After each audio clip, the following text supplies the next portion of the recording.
भैया, जवानी सलामत रहे तोहार। बहुत बढ़िया डूबराव नरे सुरेंद्र भैया। आहा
अच्छा दोस्तों, मैं ओम प्रकाश दीवाना पूरी टीम सहित आप सभी श्रोताओं के चरणों में नतमस्तक होकर प्रणाम करता हूं। साथ ही साथ अपील करता हूं कि जो साथी दीवाना म्यूजिक को सब्सक्राइब नहीं किए हैं, अपने अनुज दीवानवा के सपोर्ट के लिए सब्सक्राइब जरूर कर लेंगे और घंटी को दबा देंगे ताकि आपको हर नोटिफिकेशन समय पे प्राप्त हो सके। आप लोगों के बीच में जो बिरहा भेज रहा हूं, इस बिरहे का नाम है प्यार के कातिल उर्फ छोटू आरती कांड। आशा नहीं, पूर्ण विश्वास है हर बिरहा की तरह इस बिरहा को भी आप लोग पसंद करेंगे। अमर प्रेम कहानी के अमर नायक छोटू यादव को श्रद्धा सुमन अर्पित करते हुए प्रेम कहानी की नायिका आरती कुमारी तथा छोटू के पूरे परिवार के लिए प्रार्थना करता हूं कि इस दुख की घड़ी से बहुत जल्द उबरे। एक बात बताने में मुझे बेहद खुशी हो रही है कि हाल ही में मैंने अमरनाथ हादसा गाया था, आधा से अधिक कमेंट में छोटू आरती कांड का डिमांड किए थे। यह मेरा सौभाग्य है। इस बिरहा को गाने के लिए प्रेरित किए हमारे छोटे भाई सोशल मीडिया के सम्राट मुकेश यादव जी, सम्मानीय आदरणीय संतोष यादव कवि जी जौनपुर, बड़े भैया आलोक सागर गाजीपुर और मनोरंजन भोजपुरी डिजिटल हेड भाई विशाल यादव जी। इस बिरहा की एक एक बारीकियों को हमारे तक आप लोगों ने व्हाट्सएप के माध्यम से भेजने का काम किया। आभारी हूं, बिरहा लिखने में सहयोग किए। आइए, जिस प्रेम कहानी की चर्चा हो रही है पूरे भारतवर्ष में, आखिर प्रेम है क्या, मोहब्बत किसे कहते हैं? हालांकि अभी तक धरती पर किसी ने मोहब्बत का परिभाषा नहीं दिया। 4 लाइन भूमिका के अंदर कवि का भाव है। कैसे जीतन बाबू?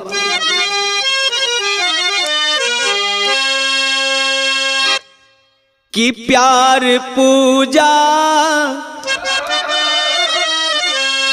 इबादत है जग जानता, प्यार के बाग का पुष्प इंसान है, राग जिसके हृदय में है बसता नहीं,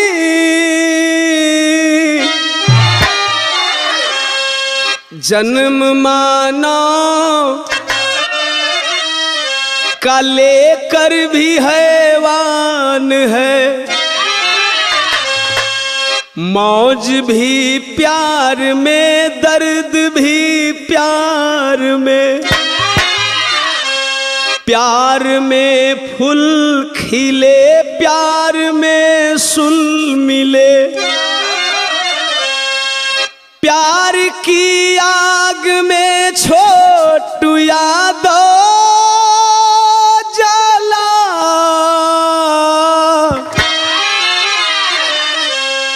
नभ कबर से नयन आज धरती ले,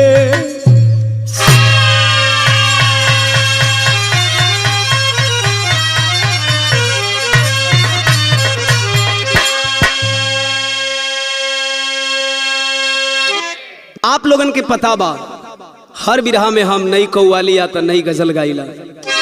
ये बिरहा में भी नई गजल से शुरुआत करत हनी। जीतन तनी आवत बाबू।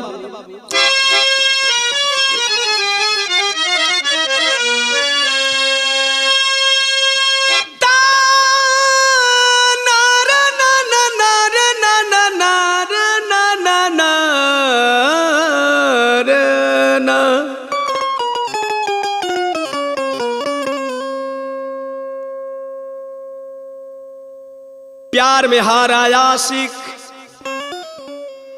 दोस्तों की महफिल में दर्द दास्ता सुना रहा है। कैसे सुनावे जीतन? कि दिल गया दिल गया दिल गया,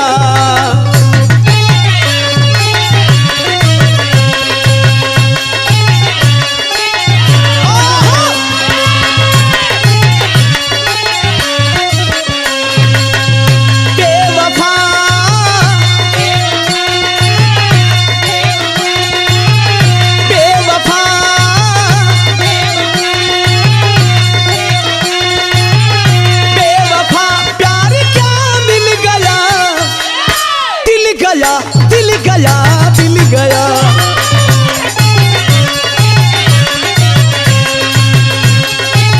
बहुत अच्छा।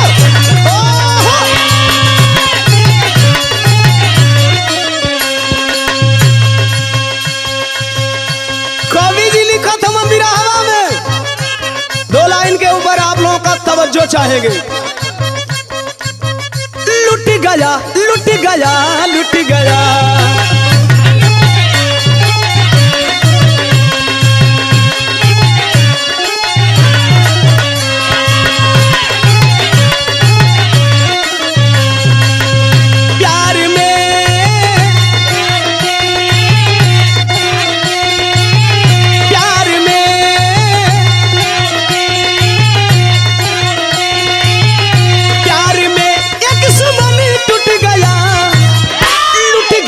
लुट गया लुट गया।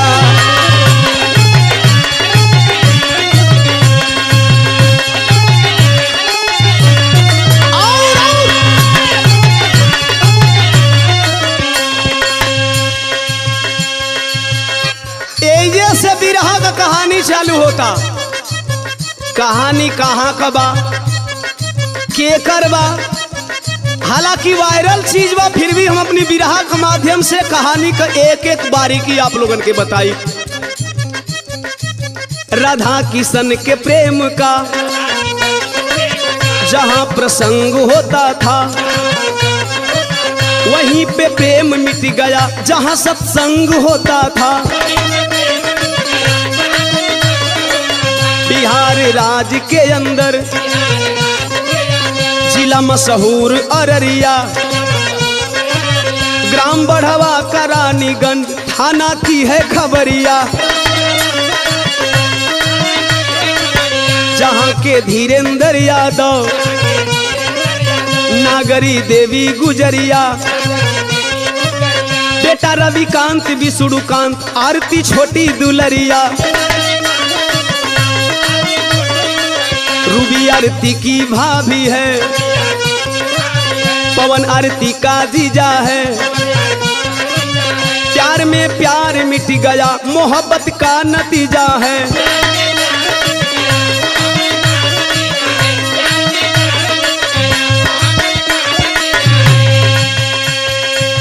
उसी से प्यार किया है जिसे दिल चाह लिया है।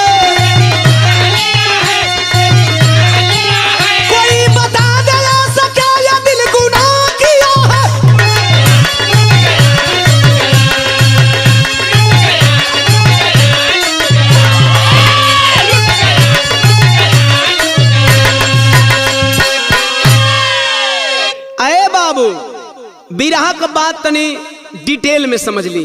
बिहार राज्य, जिला अररिया, ग्राम बड़ौआ, थाना रानीगंज का रहे वाला धीरेन्द्र यादव, जो सत्संगी थे, सत्संग करते थे अपने दरवाजे पे। पत्नी नागरी देवी, 4 औलाद, बड़ी बिटिया, बड़ा बेटा रविकांत, छोटा बेटा विष्णुकांत, बेटी आरती कुमारी। बड़ी बिटिया का शादी हो गई बा। बड़ी बिटिया के शौहर यानी आरती के जीजा का नाम पवन यादव, जो मधुबन, पूर्णिया, जानकी नगर का रहने वाला था। ए भैया, आरती का भाभी का नाम अर्थात रविकांत का दुल्हन का नाम रूबी देवी, जो इस कहानी की मेन खलनायिका है। छोटू कहाँ का था, जरा छोटू का बैकग्राउंड जानने का प्रयास करेंगे आप लोग। मैं बता रहा हूं तनी एजा पारंपरिक गीत लगा था जीतन बाबू।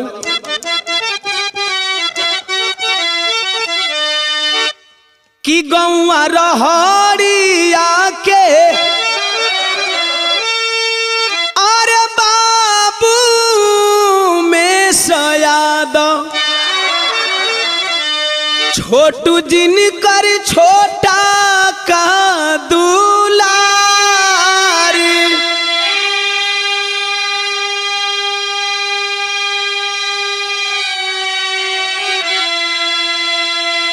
वही आरती के गौवा में अरे छोटू के नानी हाल रहे,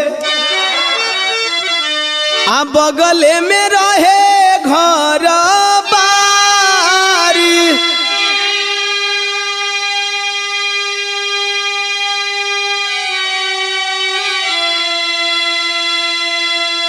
आए बाबू, रहणिया गांव के रहे वाला उमेश यादव, उमेश यादव का 3 बेटवा, बड़ा बेटवा भविष्य यादव, मझिला बेटा मनु यादव और छोटका बेटवा छोटू यादव। आरती के गौवा छोटू का ननिहाल हो। कबो कबो रास्ता से आवे जाए में आरती के देखे, आरती के खूबसूरती पर दीवाना हो गई। और जब दीवाना भइल तब आरती के आरती अरे उतारे ले सपनावा में, तो मने मने करे लगले प्यार।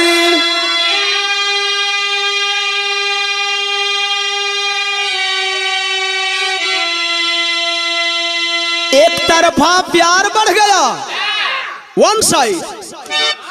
एक दिन देखलस कौनो लड़की है जो आरती से ज्यादा बतियावेले, बोलवलस एगो बात कहे कि एक दिन आरती के अरे तमिलाली सहेलिया अरे प्रेमवा के कइले जहार।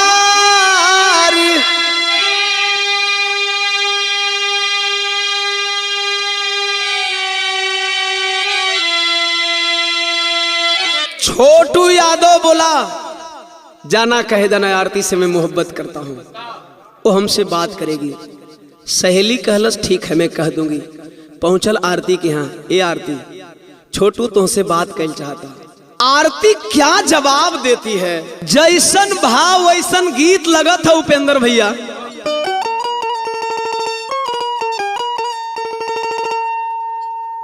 कौनो आशिक धोखेबाज मासूका से कहे, कहे दिल ना लगई हा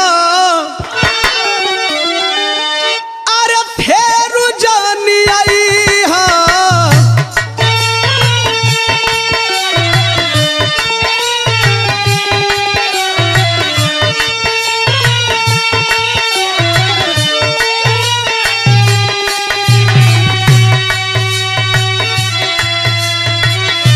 दिल ना लगई हा फेर जानी आई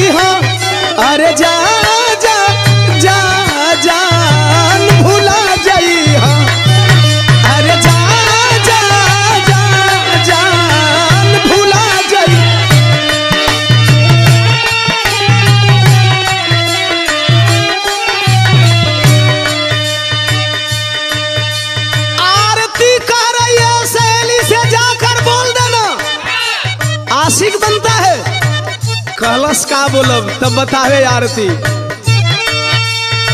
अरे का बतियाईबा प्यार नहीं पाईबा,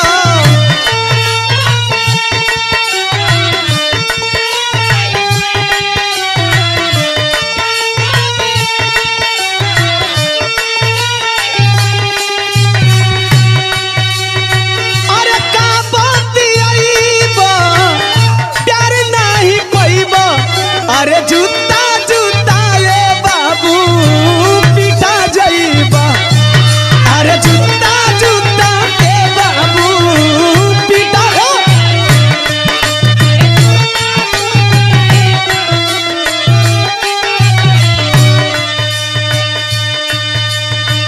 कहलस ऐसे काहे कहतरी रे, कहलस अबही तक हमारा ऊपर कोई का नजर उठावे का हिम्मत ना होला। कहे काहे प्यार ना करबी का, कहलस सुन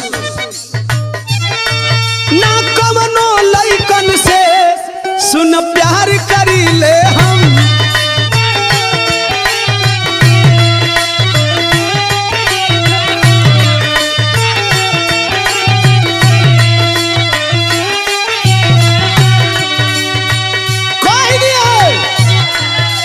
कहलस अरे वो करा ले कल रे, बड़ा बड़का आशिक लगत है। कहलस सुन मिलेला मोहब्बत में खाए के धोखा दो,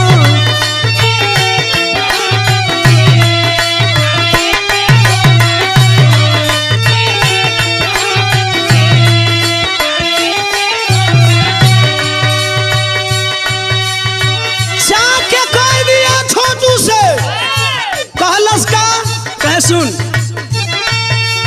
सामने जो जाइबा बड़ी मार खाइबा,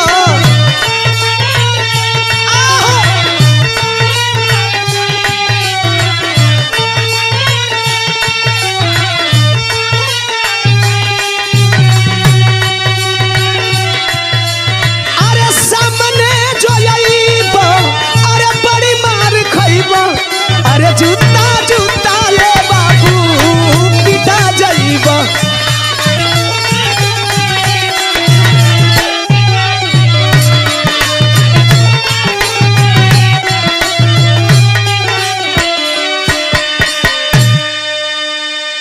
सहेली कहलस छोटू से अरतिया ना पट्टी, बड़ी जिद्दी ही उ ना बतियाई। छोटू पीछा करता रहा, बार बार सहेली से मैसेज भिजवाता रहा, बोल दो आरती बात करे, आरती बात करे। 2 महीना का दिन गुजरा है। आखिरकार आरती की सहेली एक दिन आरती के नंबर से फोन लगा देती है। फोन उठौलस, हेलो हाय करत है। एक बात बताइला मुकेश भैया, गुड्डू भैया, प्यार कौना दरवाजा से दिल में एंट्री करेला आज तक न प्रेमी जानला न प्रेमिका जान पौली। फिल्मी तरज लगा था जी तब।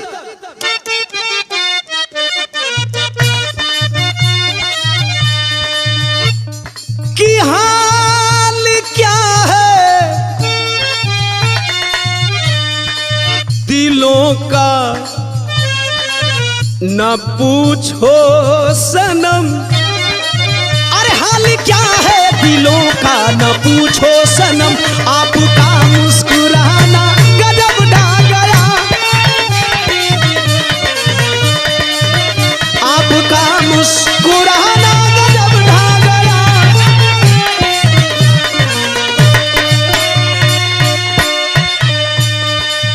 ए गुड्डू भैया, बात ही बात में बात बढ़ जो गई, अरे बात ही बात में बात बढ़ जो गई, प्यार के बाग में कली भंवरा चूमे, बात ही बात में बात बढ़ जो गई, प्यार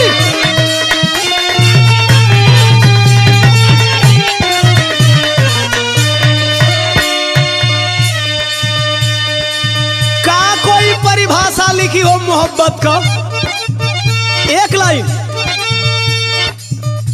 प्यार सागर से गहरा गगन से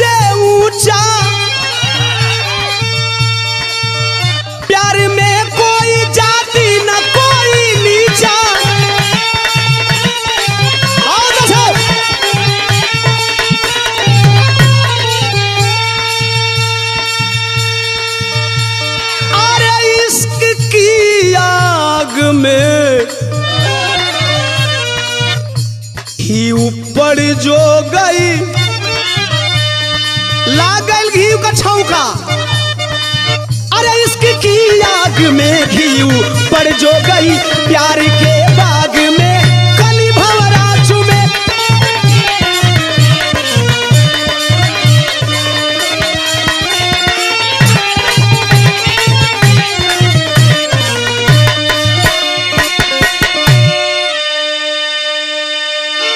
प्रेम की गाड़ी निकल पड़ी, दौड़े लगल प्रेम का पटरी पर। आय हाय, आरती और छोटू के बीच में बात होते होते 2 साल गुजर गया। आरती के परिवार के सारे लोग जानते थे, सिवाय आरती के पिता धीरेंद्र यादव को छोड़कर। गौर करिए, हर एक फोन कॉल पे बस आरती और छोटू में यही बात होती थी, कब तक हम लोग बात करेंगे, शादी कर ले, हम लोग का प्यार पवित्र है। आप लोगों को बता देना चाहता हूं, आरती के परिवार वाले आरती का शादी छोटू से नहीं करना चाहते थे, क्योंकि आरती थोड़ा अमीर परिवार से थी और छोटू थोड़ा गरीब परिवार से था। खैर, फोन पे जो बात हुई भाभी से, भाभी मैं शादी करना चाहता हूं। फोनवा का बतिया पर छोटू एक दिन कैलन का, शायद यह तक काल बन गई छोटू की जिंदगी आके। गीत हमरे कैसेट का लगा था मास्टर,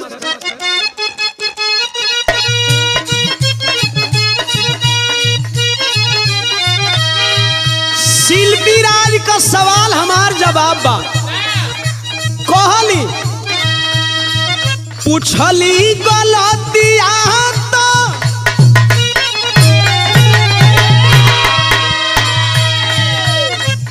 पूछली गलतिया तो कानून कैलू रानिया, कानून कैलू रानिया, अरे दालिया में तेज काहे नून कैलू रानिया।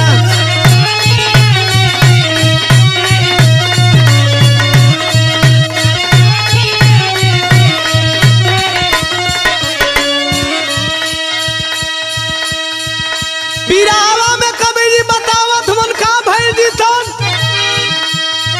रूबी भाभी से जमकी होई गईली बातिया, अरे होई गईली बातिया, तो चल दिहले छोटू 5 जुलाई वाली रातिया।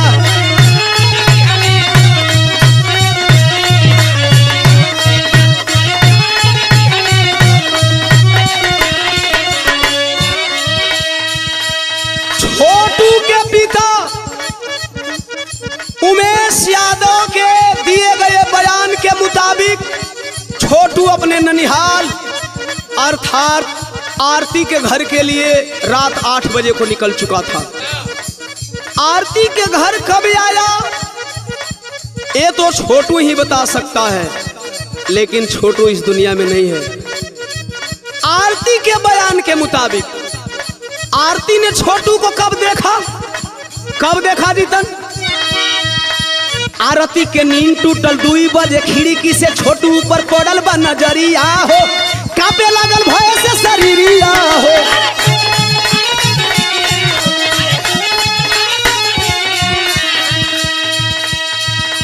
आरती का पार्टू का एग्जाम चल रहा था, 2 बजे का अलार्म लगा करके सोई थी। जब अलार्म की घंटी घनघनाई है, एकाएक नींद टूटी है, बाड़ी की तरफ निकली है, तब तक से खिड़की से नजर पड़ गई छोटू के ऊपर। आके बंद कमरवा में छोटू के खिड़किया से आवाज लगावे कहत, भाग जा तू गावे अपना, करली बिनीतिया, अरे करली बिनीतिया, की चाल दिहले छोटू 5 जुलाई वाली रातिया।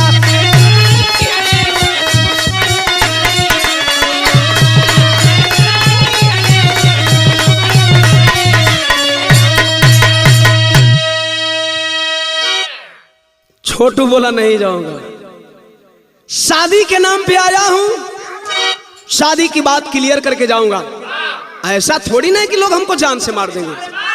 आरती ने बताया नहीं, इन लोगों का इरादा कुछ ठीक नहीं है। आरती का यह स्टेटमेंट बहुत कुछ क्लियर करता है कि घर में बहुत पहले से शादी के खिलाफ लोग थे। आखिरकार आरती बाड़ी से होकर के अपने रूम में चली गई।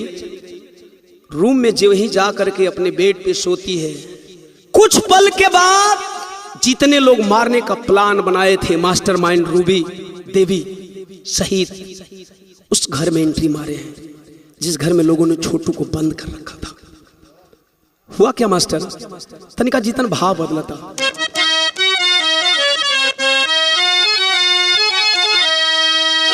आरती के घरवा वाला मिल के 2 बजे रतिया का छोटू का साथ का करत हो कि कबो लाते कबो हाथे,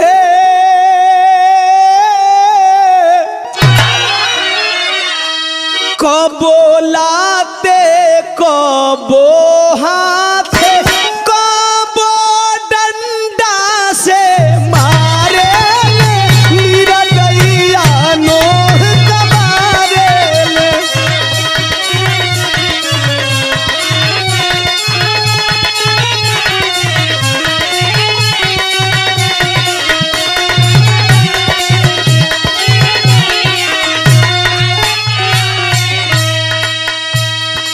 आरती का जीजा पवन बोला, शादी करोगे आरती से? छोटू बोला हाँ। आए है इहे का हल्का तो गुनाह हो गई हो बाबू। छोटू कहाँ कहना, छोटू को भारी पड़ गया। शादी के कहल का काल भइल, अरे छोटू के बुरा हाल भइल।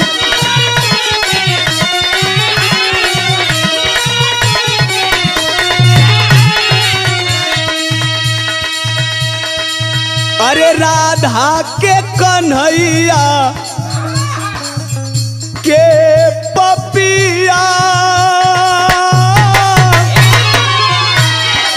अरे राधा के कन्हैया के पपिया, काली रतिया में लथारे ले निरदैया नोह कबारे ले।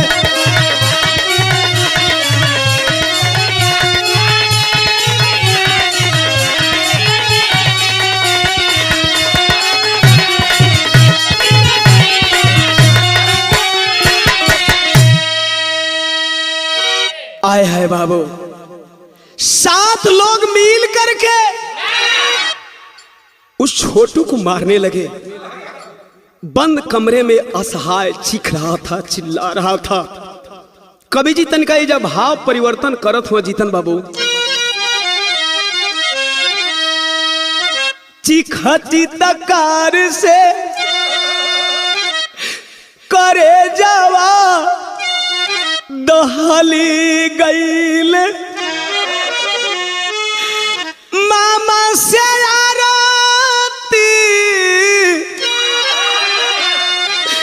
लगावेली गोहरिया।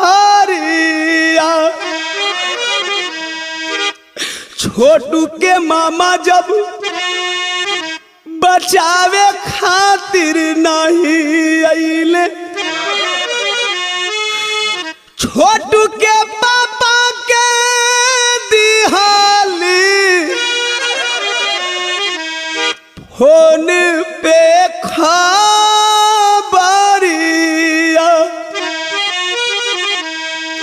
अरे बाबू, आरती दौड़ती जाती है, छोटू का ननिहाल उसके घर के एक घर के बाद पड़ता था। छोटू के मामा नहीं आए, लाचार है।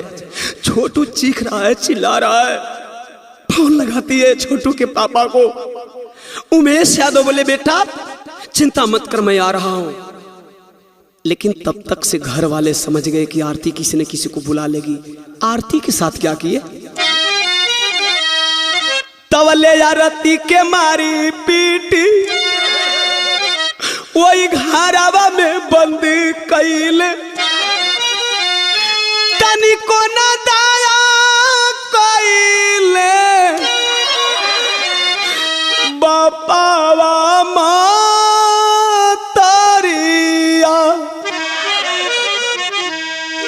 मार पीट करके आरती को दूसरे घर में बंद कर दिए। चुप, फोन लगाएगी, बुलाएगी, आज तेरे छोटू को कोई नहीं बचाएगा। चीख रहा था, खिड़की से हाथ जोड़ करके एक बात कहे, आरतिया राजा करे माई बाप भैया से, छोटू के छोड़ी दाजा करी हाथ जोड़िया। ऐ बाबू, नहीं माने लोग, मारते रहे, पीटते रहे, छोटू चीखता रहा, चिल्लाता रहा। अंततोगत्वा विरह में परिणाम निकला। भाव तनिका फिर बदला था जीतन भैया।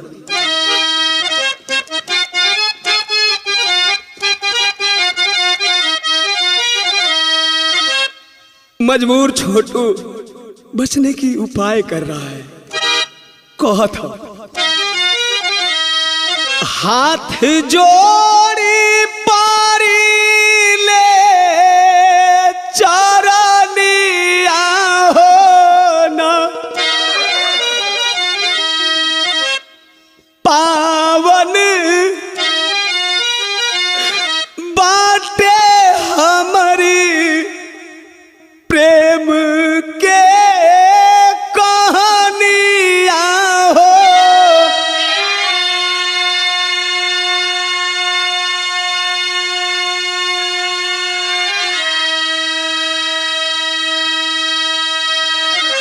पवित्र प्यार करता हूं आरती से, छोड़ दीजिए मुझे, शादी करा दीजिए, मैं खुशी खुशी जिंदगी गुजार लूंगा। लेकिन मारी मारी तोड़ा ले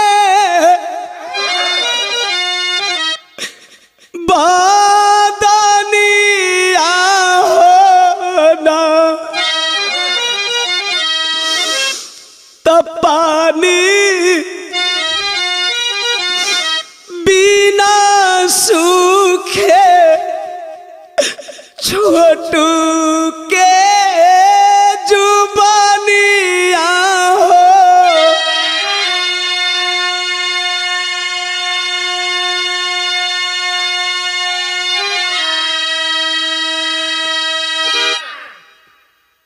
प्यासा था छोटू, मार खा रहा था। भागते भागते छोटू के पिता उमेश यादव पहुंचते हैं दरवाजे के पास। छोटू के पिता उमेश यादव का स्टेटमेंट है कि जब वही दरवाजे के पास पहुंचे, आरती के पिता लाठी चला दिए, भगा दिए दूर। खिड़की से आवाज लगाए, छोटू के पिता मेरे बेटे को छोड़ दीजिए आप लोग। जब पिता की आवाज सुना है, मजबूर छोटू एक आवाज लगाया है कि तवले पापा से बोलल बा बचनिया हो ना, ए पापा हम के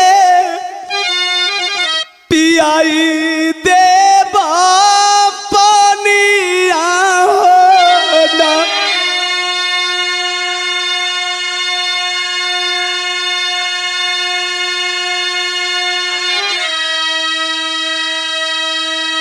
बाहरे बेटवा, बाहरे बाप, बाहरे प्यार के दुश्मन, बाप को एक घुट पानी भी नहीं पिलाने दिए। किए क्या कि धीरे धीरे बीताली राइनिया हो ना, कि देई को रेंट छीनले ओई लाल के जीवानिया हो।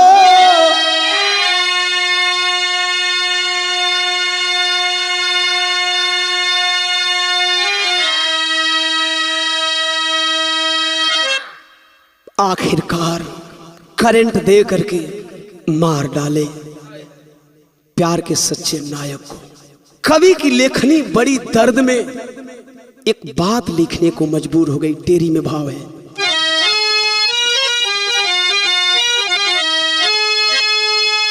अरे मोहब्बत में मोहब्बत हार गई, ए गुड्डू भैया मोहब्बत में मोहब्बत हार गई। मान अभिमान के आगे क्या है जान की कीमत। जात भी एक थी धर्म भी एक था, जात भी एक थी धर्म भी एक था, फिर भी शादी रचाने में क्या हर्ज था। तुम धनी थे मैं माना वो मजदूर था, तुम धनी थे मैं माना वो मजदूर था, पर बेटी की खुशी तो तेरा फर्ज था। एक बार ओम प्रकाश दीवाना मानता है आप अमीर थे, आरती के बाप, तो क्या वह बेटा, क्या वह छोटू आपका बिरादर नहीं था? क्या अपने प्रेमी के साथ आपकी बेटी खुश नहीं रह सकती थी? खुश रहोगे कहां तुम खुशी छीनकर, ऐ धीरेंद्र यादव, खुश रहोगे कहां तुम खुशी छीनकर। ऐ प्यार के दुश्मनों, प्यार से नफरत करने वाले लोगों, खुश रहोगे कहां तुम खुशी छीनकर। नाज से जिसको पाला बिलखती है बेटी, प्यार मरकर अमर है कहे आरती, अब न होगी हजम जेल की दाल रोटी। आरती का प्यार तो मरकर अमर हो गया, लेकिन क्या अपने भविष्य की कल्पना कर सकते हो कि आपका भविष्य कैसा है? खैर, सब कुछ लूट गया। सबेरवा होत लोगों की जब भीड़ इकट्ठा हुई, तौना घड़ी का बात कवि जी लिखत मन तरह एगो और नहीं लगता। कौनो सहेली अपना सहेली से कहे, गई ने जब से बाहर आया अरे बार बार हो चिड़ैया बन के उड़ गईले, राजा जी हमार हो चिड़ैया बन के उड़ गईले।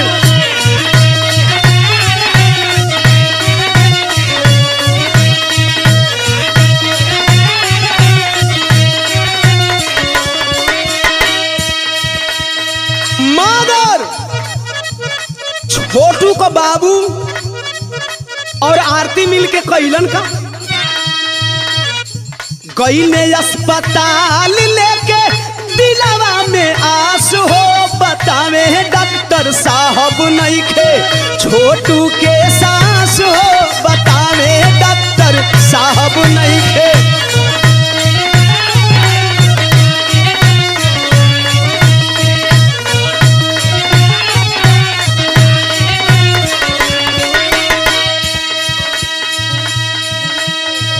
जब की पोस्ट मार्टम के आइल बारी पोटिए बाबू,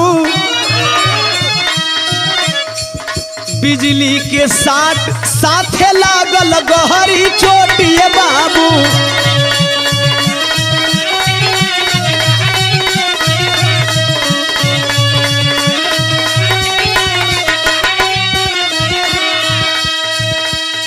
पोस्टमार्टम रिपोर्ट में डॉक्टर ने साफ लिखा, बच्चे को बहुत बेरहमी से मारा गया है, यहां तक बिजली का शॉट दे करके इसको मारा गया। कैसे सत्संगी लोग थे जिसने मानव को मानव नहीं समझा? क्या सत्संग के नाम पे ढकोसला करते हो? आखिरकार भइल का आरती उमेश के मिलल दोपहर में लाश हो, बतावे डॉक्टर साहब नहीं खे छोटू के सांस हो, बतावे डॉक्टर।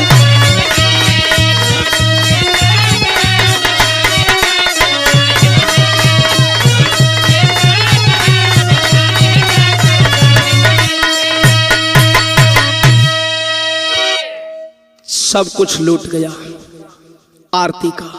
आरती का दो चार गो स्टेटमेंट को ऊपर आज के डेट में जब से छोटू मरा तब से लेकर के आरती का मांग हो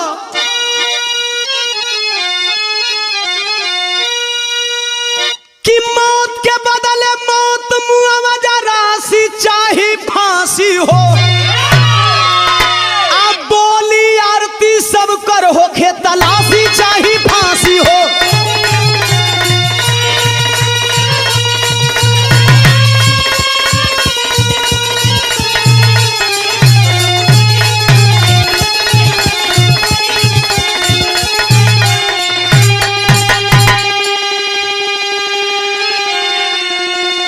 कि माता पिता भैया भाभी अरे मिथिलेश पवन अरुण हो, नाम जद अभियुक्त हुए कि मिलकर किए थे खून हो।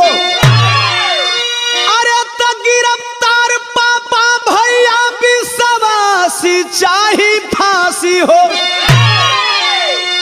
अब बाकी कहावा छुपल सत्य नासी चाहे फांसी हो। माता नागरी देवी, पिता धीरेन्द्र यादव, बड़ा भाई रविकांत यादव, भाभी रूबी देवी, जीजा पवन यादव, अरुण यादव जो कि छोटू के बाप उमेश यादव के साथ सत्संग में जाया करता था। एक और अभियुक्त बना मिथिलेश, भाभी रूबी देवी का भाई। 7 लोग में 2 लोग गिरफ्तार हुए, बाकी लोगों की भी गिरफ्तारी चाहिए।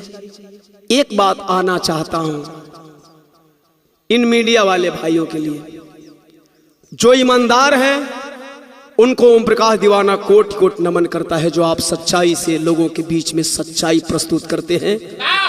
लेकिन जो केवल धंधे के लिए, टीआरपी के लिए मीडियाबाजी करते हैं, उनके लिए 2 लाइन। कुकुर मुत्ता मीडिया वालन के का हम करी बखान हो, आ उल्टा सीधा दोनों पक्ष से पूछे रोज बयान हो।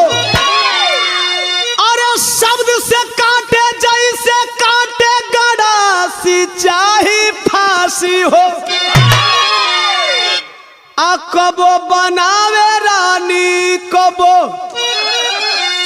अरे दासी चाहे फांसी हो।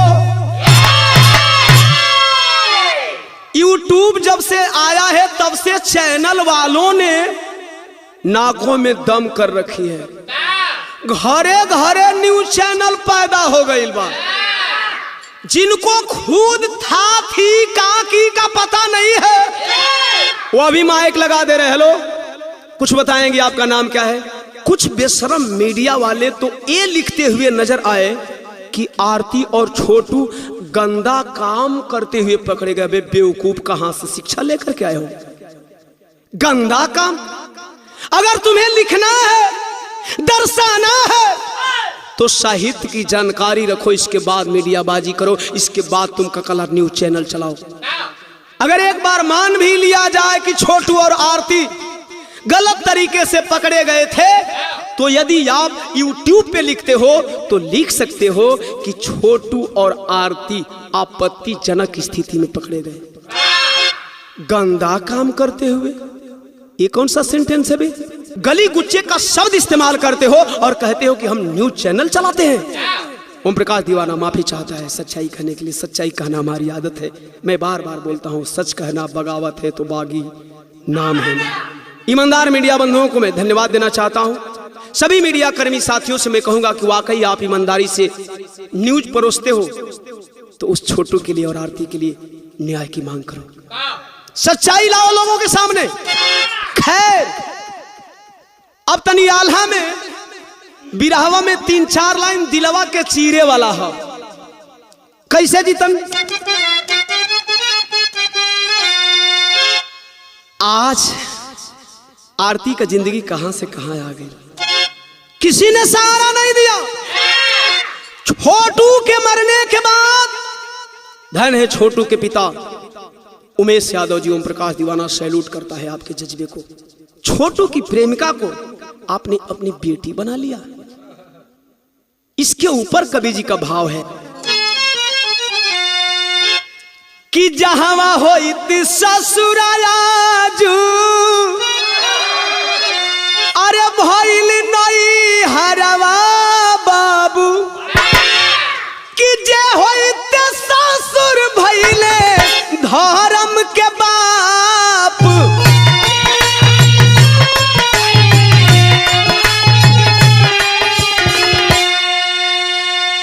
अरे तैयारतिया भागिन बन के रोवे रतिया दीदवा बाबू अरे जन्म देवे वाला बाबू माई कइले पाप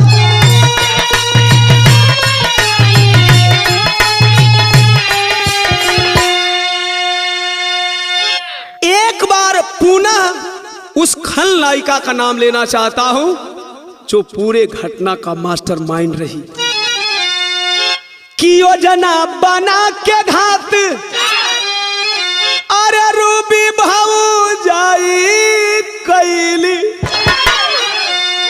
अरे छोटू के मौत से रूह गइल काप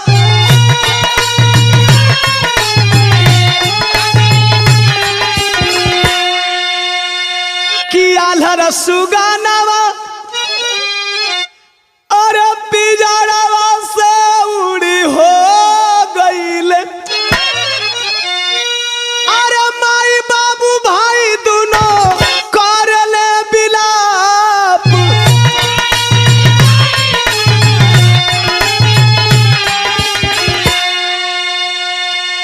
छोटू की मां छोटू के पिता उमेश यादव जी, बड़ा भाई भविष्य यादव और मझिला भाई मन्नू बिलखत हो रोवत हो। अगर इस विरह में आरती के परिवार का जिक्र नहीं करता हूं तो फिर मेरा विरह वन साइड मोड़ ले लेगा और आप लोग जानते हैं कि हम विरह में कभी वन साइड बात नहीं करते।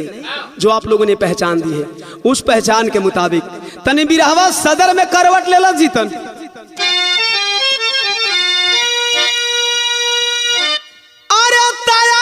के दादी माई भाई के बयाना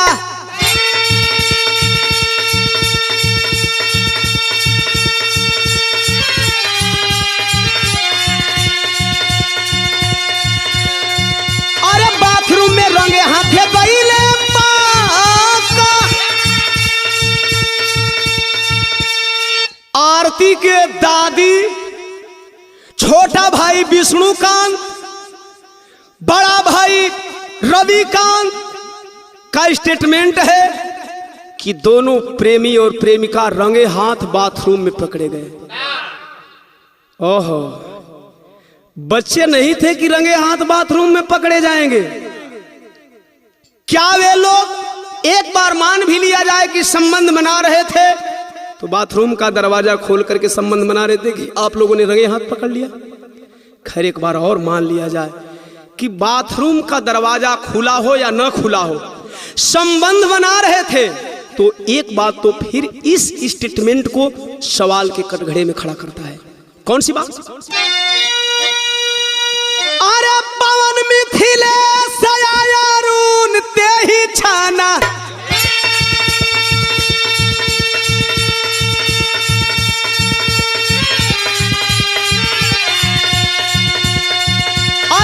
रतिया में कैसे वहां गईले पवन जानकी नगर मधुबन पूर्णिया से आने में 2 घंटे का सफर। रूबी का भाई अरुण यादव ये लोग उसी टाइम कैसे पहुंच गए? क्या बहानाबाजी करते हो? नहीं यकीन होगा, हमारे ऑडियंस को शायद यकीन न हो। ओम प्रकाश दीवाना की बातों पे आप लोगों को पता है मुझे सच्चाई कहने की आदत है। आप लोग आरती और छोटू के बीच में जो बातें होती थी उसे सुन लीजिएगा। आरती की भाभी रूबी और छोटू के बीच जो बात हुई है उसे सुन लीजिएगा। वह लड़का बार बार ही बोल रहा था शादी की बात करने आना है। आरती और छोटू के हर कॉल डिटेल से पता चलता है कि छोटू ऐसा लड़का नहीं था, वरना आज के आशिक 2 मिनट बात करते हैं तो तीसरे मिनट में बोलते हैं फोन रखने से पहले ए जानू। एक भी कॉल डिटेल छोटू और आरती का ऐसा नहीं मिला। आप लोगों ने सुना होगा बात करते हुए छोटू बोलता है ठीक है फोन रखो। भाभी से भी बोल रखा है, भाभी मैं बात कम करता हूं क्योंकि आरती एग्जाम की तैयारी कर रही है, बहुत कम बात होती है। फिर इतना बुरा इल्जाम क्यों? तो जरा सुनेगा। अरे फोन के डिटेल सारा कोहेले कहानी,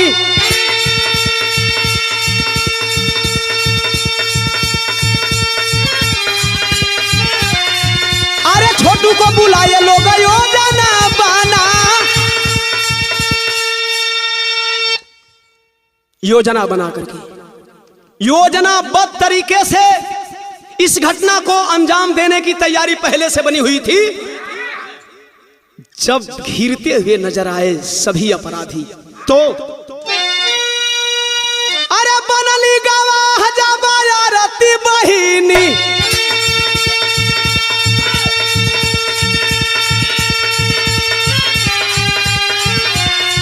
अरे बचे खाती फांसी से गौर है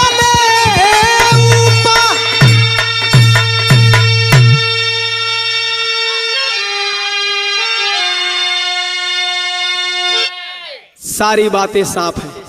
न्याय आप लोगों को करना है। जौना दिनवा छोटू का तिरहिया रहल, हमारे भारत की एक बहुत बुरी परंपरा है, चाहे बूढ़ मरे तब जवान मरे।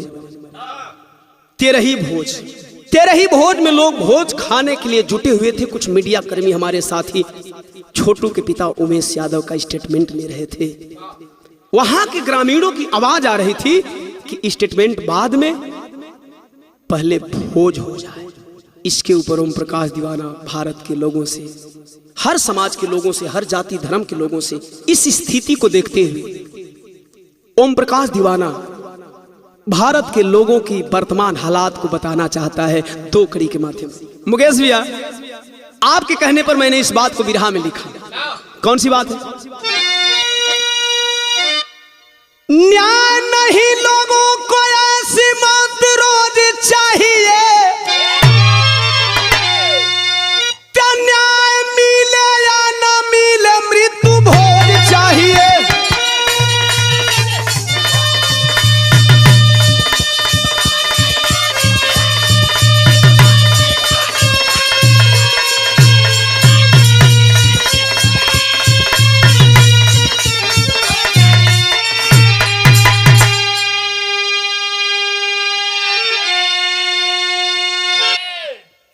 बीतते तेरहिया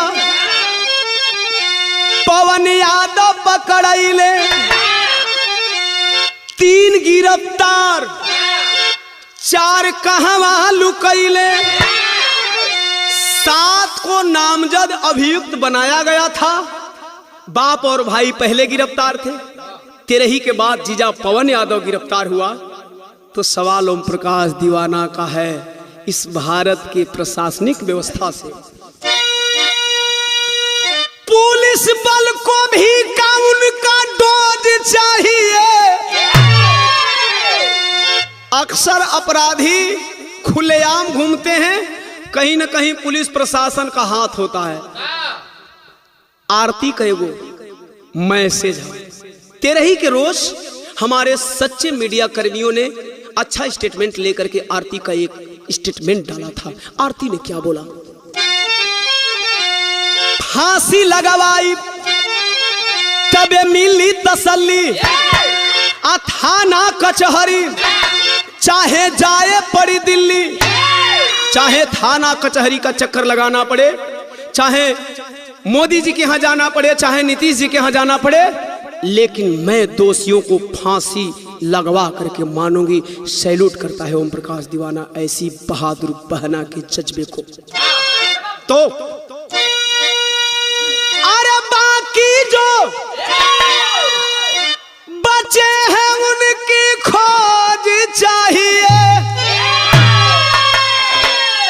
अरे ना मिले या ना मिले मृत्यु भोज चाहिए।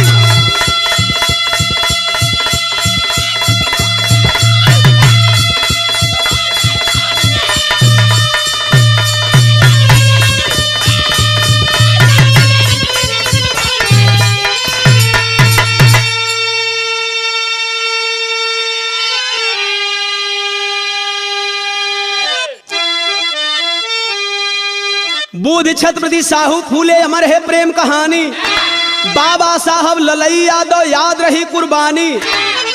अरे मोहब्बत में मोहब्बत हार गई, सुरेंद्र दी